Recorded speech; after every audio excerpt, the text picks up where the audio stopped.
Hello everyone, my name is Lalaine Anhinanangan, a student of Lit 2 or Third World Literature course, and I am sharing my view with regards to the issue depicted in the novel entitled Memoirs of a Geisha by Arthur Golden. As I spare time in reading, internalizing, and analyzing the story, I have found out that there were really issues depicted, and inevitably, those issues are still existing today. These are the following issues that were presented in this story, Memoirs of a Geisha. First is slavery. The main character named Chiyu, which later called as Sayuri, became slave for almost half of her life. She became oppressed and slave and was being used by all the people in the tea house. She worked there very hard without earning even a small salary. The life of Chiyu was never easy, yet she was determined that someday someone would make her out of the misery she was in. She couldn't resign even if she wanted it the most. She lived in despair and agony. So as today, when you are not privileged enough in life, you will automatically be placed at the bottom of the hierarchy. You would receive less salary, less treatment, and less respect. It's definitely sad, but it's true. The second is prostitution. Before, in the town of Kyoto, prostitution was not an issue. Instead, the work of many geisha was well respected because they were given the power to express art by catching the attention of any man. They weren't seen as bad ones in Kyoto. Rather, they were dearly admired by almost all people during that time. Not until the Americans invaded their place and looked at geisha as the lowest people for tempting men.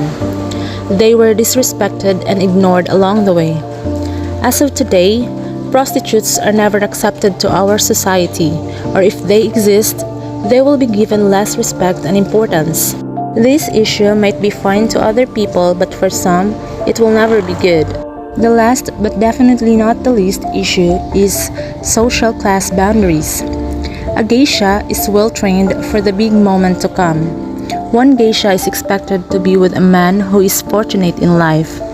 The main goal of a geisha is to be with someone who could make her live in a fantasy world. However, even if their goal is fixed, it is undeniable that they would fall in love to a man regardless of the status he may have. The heart speaks using its own language, and the crucial part, they were forbidden to fall in love with less fortunate. In today's generation, if not all, women practically find a man that could save them from drowning. They chose big-time men for their survival. They preferred to obey their necessity rather than loving men for who they really are. So based on the novel, a noticeable reader was able to mention this line after reading the story: the reserved nature of Asian women.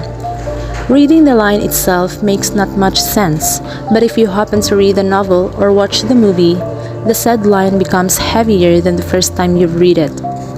As if the reader was generalizing the glitch that women are good in bed.